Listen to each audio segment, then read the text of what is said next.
Good morning, class. Today we are going to start class 8 history chapter 3 ruling the countryside.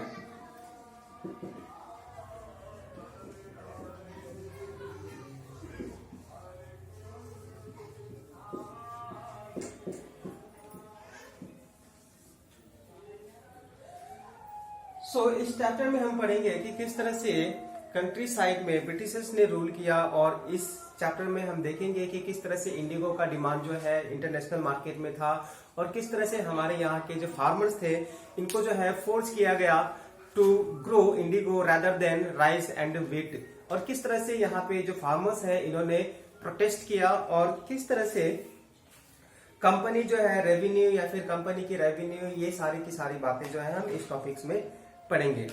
So first में अगर हम बात करें, on 12 August 1765 the Mughal emperor appointed the East India Company as diwan of Bengal. अगर हम बात करें 12 अगस्त 1765 को मुगल एम्परर ने ईस्ट इंडिया कंपनी को दीवान के रूप में अपॉइंट किया बंगाल में। As diwan the company became the chief financial administrator of the territory under its control. और इसी के साथ साथ जो ब्रिटिश ईस्ट इंडिया कंपनी थी ये चीफ फाइनेंशियल एडमिनिस्ट्रेटर बन गए बंगाल में। इसके बाद the company came to colonise the countryside, organise revenue resources, redefine the rights of people and produce the crops it wanted। अब इसके बाद क्या हुआ, कंपनी ने जो है पूरे इंडिया को अपनी कॉलोनी बनानी शुरू कर दी, मीन्स ब्रिटिश रूल जो है उन्होंने फैलाना शुरू कर दिया। और साथ ही साथ जितने भी यहाँ पे कंट्री साइड्स थे उन्होंने बहुत सारे रेवेन्यू रिसोर्सेस ऑर्गेनाइज करने शुरू कर दिए और इसी के साथ साथ जो राइट्स थे पीपल के इनको भी इन्होंने जो है वो उनके हिसाब से देने लगे और जो भी वो चाहते थे वो अब यहाँ पे प्रोड्यूस करवा रहे थे हमारे फार्मर्स से। So let's see some of the points regarding this topic. So on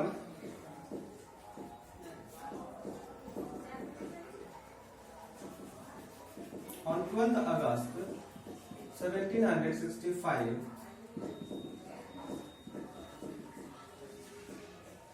the Mughal emperor appointed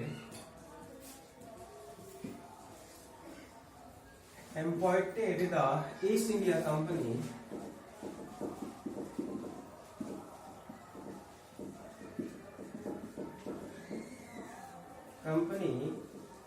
as the Diwan of Bengal।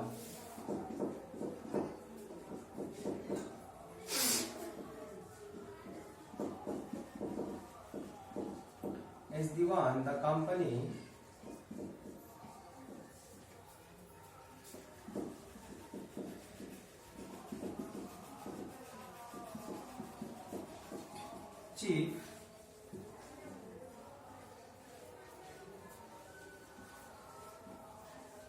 chief financial administration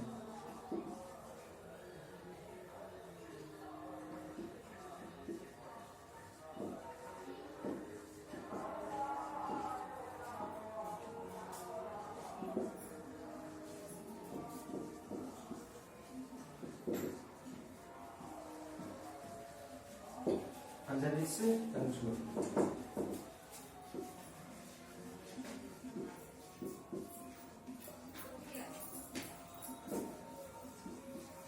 into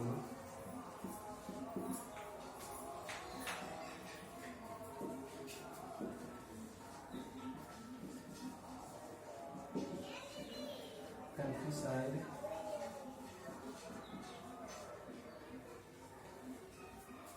organize revenue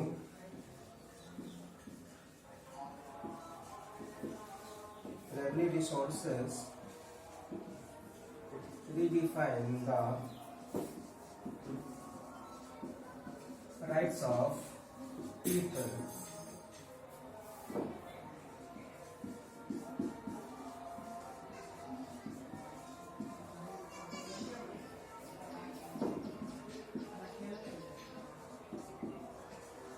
It wanted.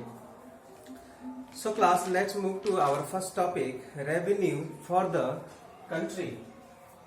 So in this topic, इस topic में हम देखेंगे कि British government को revenue कहां से मिलती थी, या फिर उनका सोर्स ऑफ रेवेन्यू जो है वो कहां से था. द कंपनी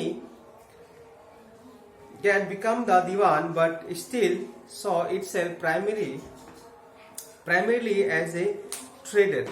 अगर हम बात करें ब्रिटिश गवर्नमेंट की, तो टॉपिक इज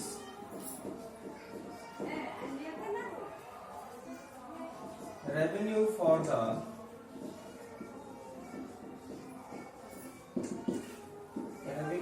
द कंपनी. अगर हम कंपनी के रेवेन्यू की बात करें, the company get became the diwan but still saw itself primarily as a trader. फिर भी वो राइट की मिलने के बाद भी ये एक ट्रेडर के रूप में ही थे. Before 1865 the company purchased goods in India by importing gold and silver from Britain. अगर हम बात करें 1865 की, तो अभी तक जो है ब्रिटिश क्या करते थे, इंग्लैंड से गोल्ड और सिल्वर लाते थे इंडिया में, और उनसे ही जो भी चीजें खरीदनी थी इंडिया में वो खरीदते थे. इसके बाद Bengal economy was facing a deep crisis in 1770. A terrible famine killed 10 million people in Bengal. अगर हम बात करें तो इस समय जब ब्रिटिशर्स ने अपना कॉलोनी यहाँ पे स्टैब्लिश किया, तो उन्होंने जो भी रेवेन्यू थे बंगाल का, अब वो ब्रिटिश गवर्नमेंट कंट्रोल कर रही थी. इसका इम्पैक्ट ये पड़ा कि यहाँ पे जितने भी क्राइसिस थे, इकोनॉमिक क्राइसिस जो है यहाँ पे बहुत ज्यादा बढ़ गई. मतलब कह सकते हैं कि पैसे की कमी जो है बंगाल में बहुत ज्यादा बढ़ गई. इसके कारण 1770 में एक अकाल पड़ा, जिसके कारण लगभग 10 मिलियन पीपल जो है वो यहाँ पे मर गए.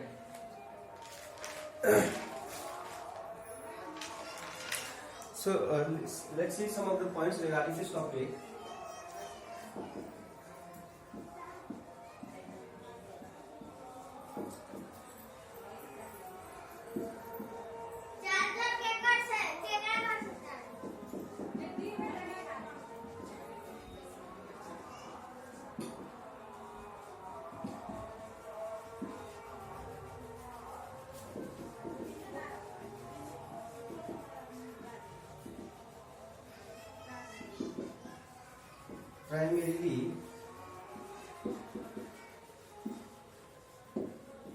Primarily as a trader.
Facing a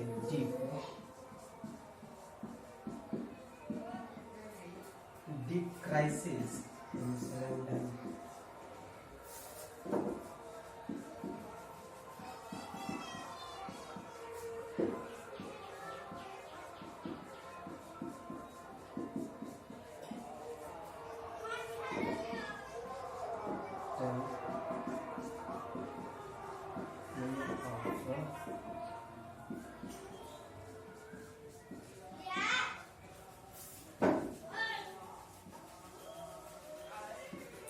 $10 billion of people in Bengal.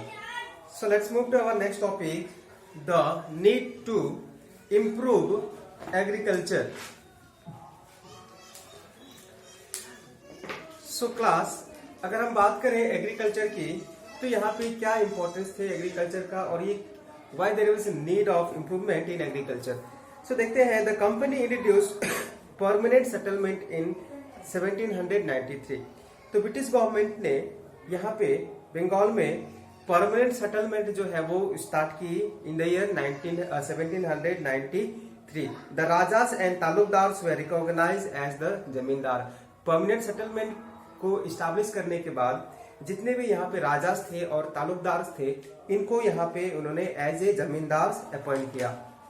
इसी के बाद, इसी के साथ साथ जैसे ही परमानेंट सेटलमेंट यहाँ पे स्टैब्लिश हुई, तो यहाँ पे मुनरो सिस्टम जो है वो आना, इसके बाद जो है मुनरो सिस्टम यहाँ पे स्टार्ट हो गई, जो कि बहुत ही इंपॉर्टेंट टॉपिक है। So in the British territories in the south a new system was devised which was known as रोटवारी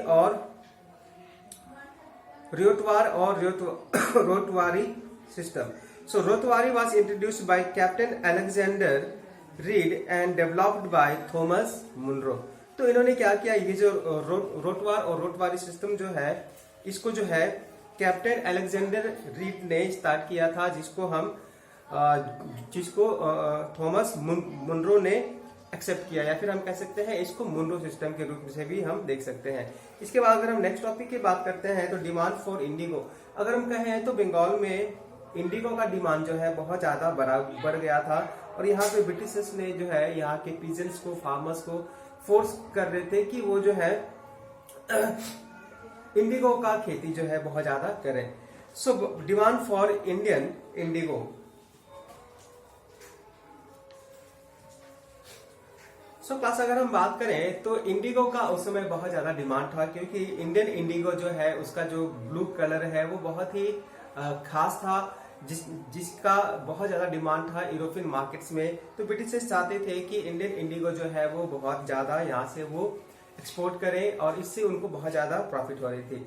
so by the 13th century Indian indigo was being used by cloth manufacturers in Italy, France and Britain to dye cloths. So अगर हम 13th century की बात करें तो Indian Indigo जो है उसकी बहुत ज्यादा डिमांड थी इटली, फ्रांस और ब्रिटेन में, क्योंकि यहाँ पे जितने भी क्लोथ्स मैन्युफैक्चरिंग कंपनीज थी, ये इंडियन इंडिगो को एज ए डाई वो यूज करते थे, और इससे इनको बहुत ज्यादा प्रॉफिट होती थी। इसके बाद indigo producers arch blue colour where the dye from wood, another plant was pale and dull. अगर हम बात करें तो इस समय डिमांड इंडिगो की इसलिए भी ज्यादा थी क्योंकि यहाँ पे वुड करके एक और प्लांट था जो कि ब्लू कलर ही प्रोड्यूस करती थी, लेकिन ये जो है थोड़ा सा डल और पेल होता था, मतलब बहुत ही हल्का या फिर बहुत ही डल सा लगता था। पर इसके कंपैरिजन में जो इंडियन इंडिगो है बहुत ही ज्यादा अच्छी थी। इसके बाद Indigo plantation came up in many parts of north America. इसके बाद जब इंडिया से जब उनको बहुत ज्यादा प्रॉब्लम फेस करनी पड़ी इंडिगो जो है दूसरे यूरोपियन कंट्रीज में लेकर के जाने में, तो यहाँ पे इन्होंने क्या किया, अमेरिका में ही इन्होंने जो है इंडिगो ग्रो करना शुरू कर दिया with the help of the Indian farmers. इसके बाद Britain turns to, our next topic is Britain turns to India. अगर हम बात करें, the company in India expanded area under the indigo cultivation to meet the rising demand for indigo in Europe। अब इसके बाद अगर हम बात करें तो ब्रिटिश ईस्ट इंडिया कंपनी ने इंडिया में जितने भी इंडिगो कल्टीवेटर्स थे या फिर प्लांटर्स थे, इन्होंने इनके जो एग्रीकल्चरल एरिया थी इंडिगो का, इसको इन्होंने बहुत ज्यादा एक्सपांड कर दिया। और ऐसा इन्होंने इसलिए किया क्योंकि इस समय जो इंडियन इंडिगो है इसका यूरोपियन मार्केट में बहुत ज्यादा डिमांड था, और ब्रिटिशर्स चाहते थे कि फूड क्रॉप्स की जगह पे वो इंडिगो प्लांटेशन को बहुत ज्यादा बढ़ावा दे, ताकि इनको जो है नेसेसरी रॉ मटेरियल मिल जाए to supply the European markets. इसके बाद as the indigo trade grew, commercial agents and officials of the company began investing in indigo production. इसके बाद जैसे ही इंडिगो ट्रेड जो है बहुत ज्यादा ग्रो किया, तो यहाँ पे बहुत सारे कमर्शियल एजेंट्स और ऑफिशियल्स जो है कंपनी के, इन्होंने इस पे इन्वेस्ट करना शुरू कर दिया। मीन्स इसको देखते हुए जितने भी यहाँ पे लोकल लैंडलॉर्ड्स थे या फिर लोकल मनी लेंडर्स थे जो कर्ज देने वाले थे, इन्होंने इन पे बहुत ज्यादा पैसा खर्च करना शुरू कर दिया। और यहाँ पे जितने भी फार्मर्स थे, इनको इन्होंने पैसा देना शुरू कर दिया ताकि वो ज्यादा से ज्यादा इंडिगो प्रोड्यूस करे और उस इंडिगो को वो यूरोपियन मार्केट्स में ले जा करके एक उसको बेच करके एक अच्छा सा प्रॉफिट करे। इसके बाद अगर हम नेक्स्ट टॉपिक देखते हैं तो हाउ वाज इंडिगो कल्टीवेटेड। अगर हम बात करें इंडिगो कल्टीवेशन की तो यहाँ पे इंडिगो कल्टीवेशन करने के दो तरीके थे। There were two main system in indigo cultivation, nij and ryoti. तो यहाँ पे दो मेथड था इंडिगो कल्टीवेशन का, पहला है नीज और दूसरा है ryoti. In nij system the planter produce indigo in lands that he directly control. तो नीज जो है वो एक ऐसा सिस्टम था जिसमें जो फार्मर है वो वहां पे इंडिगो अपने हिसाब से लगा सकता था और वो जो लैंड है वो डायरेक्टली कंट्रोल करता था। लेकिन रियोटी सिस्टम में ऐसा नहीं है। अगर हम बात करें नीज की, the problem with nij cultivation, the planters found difficulty to expand the area under nij cultivation.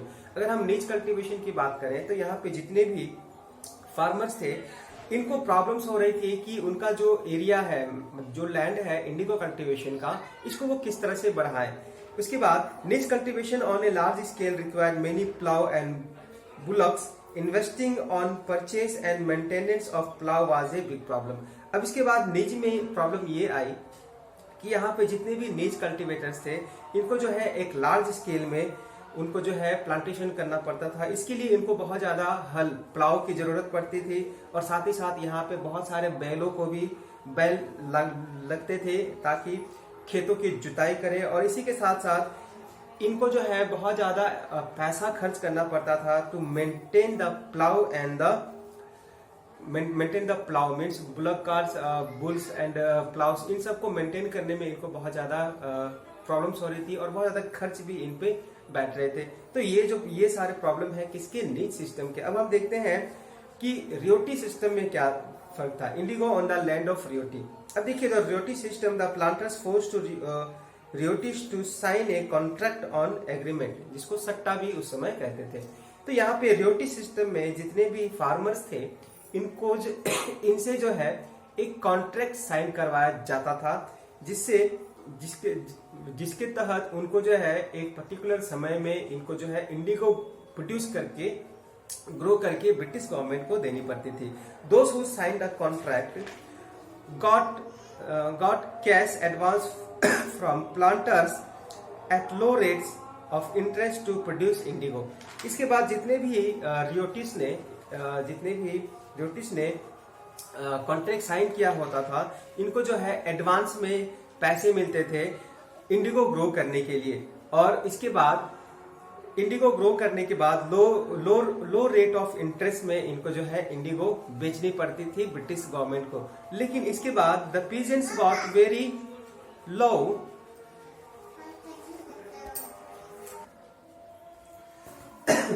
So class, हम बात कर रहे थे रियोटी की। तो रियोटी में जितने भी फार्मर्स थे जिन्होंने कॉन्ट्रैक्ट साइन किया था इनको एडवांस मनी मिलते थे इंडिगो ग्रो करने के लिए। और इंडिगो ग्रो करने के बाद ये जो मर्चेंट्स हैं और इनको जो है ये बहुत ही लो रेट्स में इनको बेच देते थे।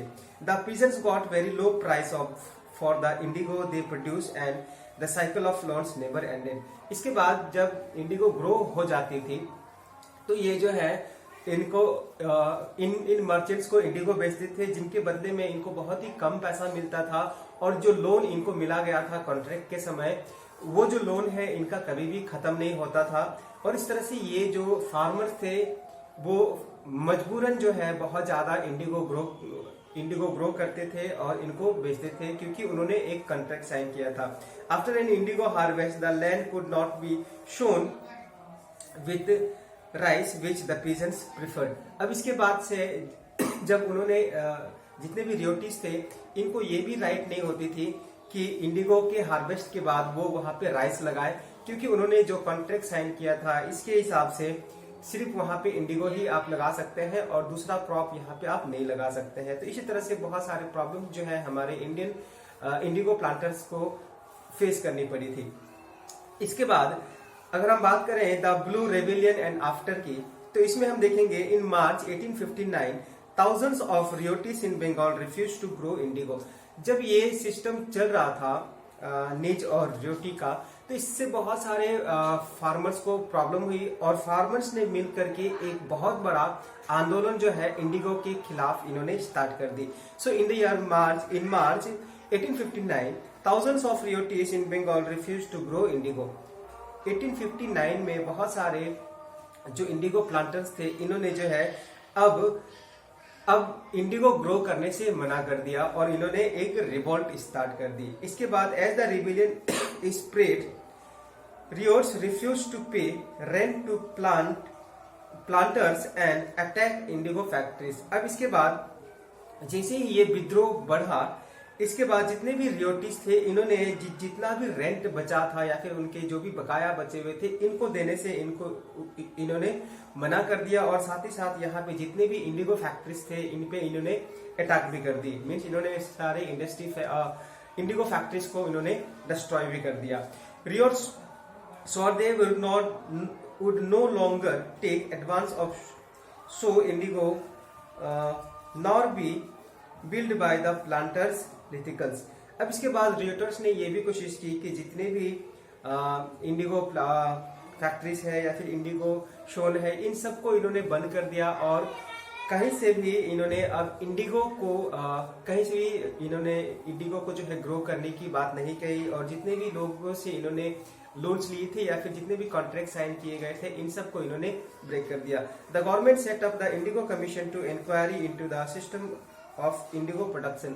अब इसके बाद जब ये बहुत बड़ा रिवोल्ट बन गया तो इसके बाद गवर्नमेंट ने एक इंडिगो कमीशन बनाई जिसके तहत उन्होंने ये जो इंडिगो कमीशन था, ये कमीशन का मेन काम था कि वो पता लगाए कि क्या कारण है जिसके वजह से प्रोडक्शन जो है इंडिगो प्रोडक्शन के कारण में इसमें क्या ऐसी प्रॉब्लम है जिसके वजह से लोगों ने इतना बड़ा रिवोल्ट स्टार्ट की।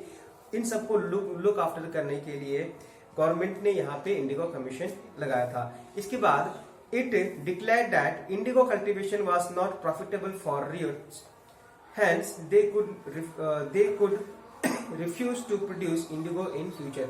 अब इसके बाद जब ये इंडिगो कमीशन बना तो इसके बाद इनका जो दलील था, जो फार्मर्स थे इनका ये दलील था कि इंडिगो कल्टीवेशन से इनको बहुत ज्यादा प्रॉफिट नहीं हो रहा है और इंडिगो कल्टीवेशन के वजह से फूड क्रॉप्स की भी कमी हो रही है। सो ये एक बहुत ज्यादा प्रॉफिटेबल एग्रीकल्चर नहीं है और उन्होंने जितने भी रियोटीज थे, जितने भी फार्मर्स थे, इन्होंने जो है वो कहा कि फ्यूचर में वो फिर कभी भी इंडिगो क्रॉप नहीं लगाएंगे। इसके बाद after a revolt indigo production collapse in Bengal, the planters now shifted their operations in Bihar. इसके बाद जैसे ही रिवोल्ट खत्म हुआ, इंडिगो प्रोडक्शन जो है पूरी तरह से खत्म हो गया बंगाल में और इसके बाद जितने भी प्लांटर्स थे, जितने भी इंडिगो प्लांटर्स थे, इन्होंने जो है अपना ऑपरेशन इसके बाद बिहार में शुरू कर दिया। जो कि आप सब जानते ही हैं कि बिहार में चंपारण में, फिर बंगाल के बाद चंपारण में ये हुआ, फिर चंपारण में भी इसी तरह से मूवमेंट हुए जिसमें महात्मा गांधी आए और इन्होंने जो है इंडिगो जो प्रोडक्शन टैक्स था या फिर जो भी प्रॉब्लम्स थे इनसे इन्होंने आजाद करवाया। सो इसी तरह से हम कह सकते हैं कि इस चैप्टर में हमने देखा कि किस तरह से ब्रिटिश कंपनी जो है वो कंट्री साइड में, विलेज एरियाज में इन्होंने अपना आधिपत्य जमाया और किस तरह से यहाँ के किसानों को उन्होंने फोर्स किया to grow indigo instead of food crops और किस तरह से इनको जो है एडवांस में या फिर कॉन्ट्रैक्ट के बेसिस पे इनको जो है लोन में फंसा करके बहुत ज्यादा परेशान किया गया बाय द ब्रिटिश गवर्नमेंट।